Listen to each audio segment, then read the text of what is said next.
Anda kembali di News Prime bersama saya Anisha Dasuki. Pemirsa, Presiden Joko Widodo menerima kontingen atlet ASEAN Para Games 2023 yang berhasil menjadi juara umum di Pesta Olahraga Disabilitas se-Asia Tenggara itu. Dalam kesempatan ini, Jokowi juga memberikan bonus kepada seluruh kontingen.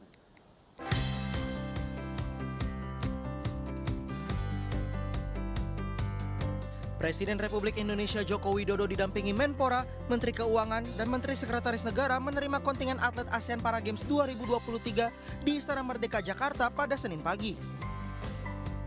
Jokowi mengapresiasi kerja keras para atlet dan pelatih yang meraih 158 medali emas, 148 perak, dan 95 perunggu untuk Indonesia, sekaligus menjadi juara umum 3 kali beruntun di Pesta Olahraga Disabilitas se-Asia Tenggara itu.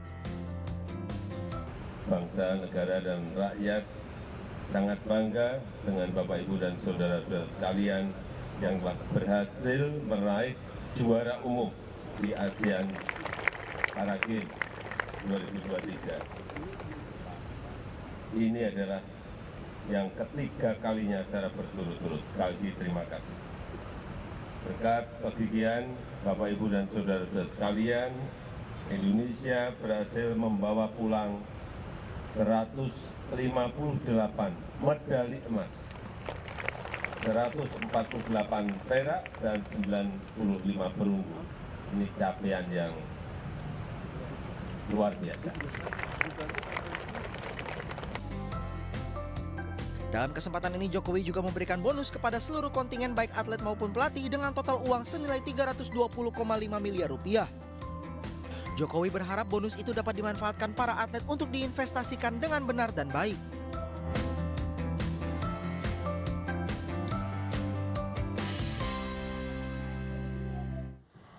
Elektabilitas Partai Perindo terus menunjukkan tren peningkatan jelang kontestasi pemilihan umum 2024 mendatang. Dalam survei terbaru yang dirilis Lembaga Survei Jakarta, elektabilitas Perindo menyentuh angka 5,1%. Menuju pemilu 2024, elektabilitas Partai Persatuan Indonesia Perindo terus mengalami tren positif. Dalam data survei terbaru yang dirilis Lembaga Survei Jakarta, elektabilitas Partai Perindo tembus di angka 5,1%. Partai yang dipimpin oleh Haritanu Sudibjo dan mendukung baca pres pemilu 2024 Ganjar Pranowo tersebut berhasil melampaui elektabilitas partai-partai parlemen lainnya. Partai Perindo bersaing dengan PKB dan PKS, sementara PAN dan P3 justru berada di bawah Partai Perindo. Terus menguatnya elektabilitas partai berlambang burung Garuda ini memacu optimisme pengurus dan kader meraih suara double digit di pemilu 2024. Ketua Umum Partai Perindo bahkan menegaskan Perindo harus berjuang maksimal, jangan menyerah sebelum tujuan tercapai.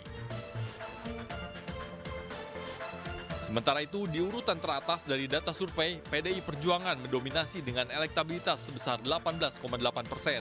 Di posisi kedua ada Partai Gerindra dengan 17,2%, Partai Golkar posisi ketiga dengan 10,7%, diikuti Partai Demokrat dengan elektabilitas 9,8%. Survei ini dilakukan pada periode 20 sampai 29 Juni 2023 di 34 provinsi yang ada di Indonesia. Untuk membahasnya kami sudah terhubung dengan Vetra Ardianto, Direktur Riset LSJ melalui sambungan Zoom. Selamat malam, Mas Vetra. Selamat malam. Baik, Mas Vetra, faktor apa saja yang membuat ini PDI Perjuangan melesat di posisi teratas dalam survei? Oke, baik, perlu diketahui bersama bahwa menurut survei LSJ ada 4 faktor yang kemudian menyebabkan naiknya elektabilitas dari Partai Perindo.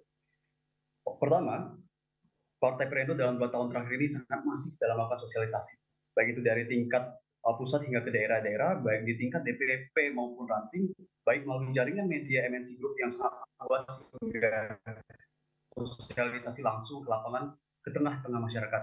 Kemudian faktor kedua adalah adanya program-program kerja Partai Perindo yang mana menyentuh langsung masyarakat bawah, yang mana rupanya dalam hal ini sangat diapresiasi oleh publik. Sebagai contoh, program gerobak untuk nelayan kecil. Ini menyentuh langsung denyut hati masyarakat bawah. Selanjutnya faktor ketiga adanya bergabungnya sejumlah nama tenar atau tokoh-tokoh nasional ke dalam struktur Partai Perindo cukup memiliki efek echo jas atau kotel efek terhadap elektabilitas Partai Perindo. Misalnya bergabungnya Tuan Guru Bajang atau TGB, dalam hal ini sedikit banyak dapat menarik suara orang Islam yang pada pemilu 2019 masih belum optimal bisa didekati oleh Perindo.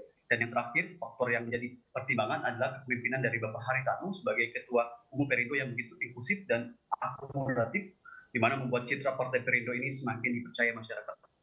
Baik, itu terkait Partai Perindo, apakah salah satunya dengan mengusung Ganjar Pranowo juga salah satunya yang membuat elektabilitas meningkat? Ya, kalau kita berbicara apakah kemudian ada pengaruh terkait dengan pengangkatan Ganjar Pranowo terkait dengan elektabilitas Partai Perindo, dalam hal ini mungkin sifatnya masih hipotesis ya, bisa jadi ada, bisa jadi tidak. Dalam hal ini perlu dilakukan penelitian lebih lanjut terkait dengan hal itu. Jadi menurut survei LSC kali ini hanya ada 4 faktor yang kemudian mempengaruhi hal tersebut. Baik, survei dilakukan pada periode 20 sampai 29 Juni. Mas Petra, bagaimana peluang Partai Perindo mempertahankan perolehan elektabilitas 5,1% untuk 2024 nanti?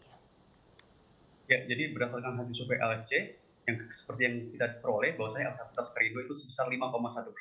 Dengan demikian ya, secara matematis peluang Perindo ini lolos ke Senayan sangat besar.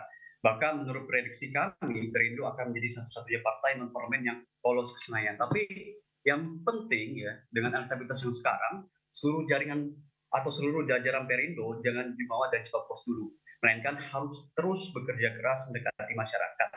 Karena kian dekat pemilu, semua partai tentunya juga berlomba-lomba untuk mendekati rakyat.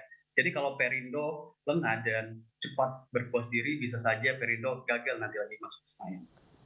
Baik, dari program-program kerja dari Partai Perindo ini selalu terkait dengan UMKM dan pemberdayaan masyarakat. Apakah hal ini yang membuat kemudian Partai Perindo jadi lebih dekat lagi dengan masyarakat dan kemudian dikenal? Betul. Sesuai dengan apa yang sudah saya sebutkan tadi, ada 4 faktor yang kemudian meningkatkan elektabilitas Partai Perindo. Tentunya dalam hal ini program-program kerja Partai Perindo ini banyak sekali menyentuh masyarakat langsung dan sangat diapresiasi oleh publik. Tadi sudah saya berikan contohnya seperti program Gobak untuk pedagang kecil ya, di mana ternyata ini menyentuh langsung dengan hati masyarakat bawah. Baik, kalau untuk peringkat tertinggi adalah PDI Perjuangan. Apa yang membuat kemudian PDI Perjuangan melesat dibandingkan yang nomor 2-nya, Mas Petra? Ya, kalau misalnya kita melihat bagaimana kemudian elektabilitas dari PDIP ini naik, ya tentu banyak faktor ya, banyak faktor yang bisa dilihat, misalnya seperti menaikkan Ganjar dan sebagainya. Namun dalam hal ini mungkin kita perlu perhatian bersama bahwasanya ya terkait dengan pemilu 2024 ini masih panjang dan tentunya kita perlu menunggu atau kita saksikan kejutan-kejutan politik lainnya ke depan. Oleh karena itu, mari kita bersama-sama nanti perhatikan lagi bagaimana kemudian faktor-faktor lain yang mempengaruhi Partai PDIP. Baik. Terima kasih Mas Petra Ardianto telah bergabung bersama kami di iNews Prime. Selamat malam. Pemirsa, 2 pedagang kecil di Kendal, Jawa Tengah mendapat bantuan gerobak dan modal usaha dari Partai Perindo untuk membantu mengembangkan usaha mereka. Gerobak yang dilengkapi dengan kris ini diterima pedagang mie ayam dan angkringan.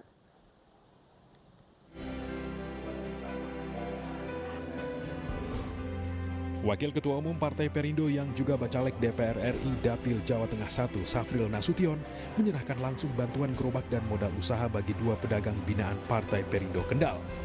Gerobak yang diserahkan di kantor DPW Partai Perindo Jawa Tengah di Semarang ini dilengkapi dengan kris untuk memudahkan transaksi yang diterima pedagang mie ayam bakso dan angkringan. Dengan demikian, pembelanjaan itu bisa tidak dengan uang tunai, dengan men-scan QRS, kemudian itu pembayaran masuk ke rekening pemilik gerobak tadi yang bisa ditarik uangnya melalui Motion Pay, itu Motion Bank juga di MNC Bank. Terima kasih sekali, saya berharap tadi juga ada pembinaan terus untuk UMKM yang ada di Kabupaten Kendal. Bantuan gerobak dari partai yang mendukung Ganjar Pranowo sebagai bakal calon presiden 2024 ini menjadi bentuk dukungan kepada pedagang kecil dan UMKM dalam meningkatkan perekonomian mereka. Dari Semarang, Jawa Tengah, Taufik Budi Nur Cahyanto, iNews melaporkan.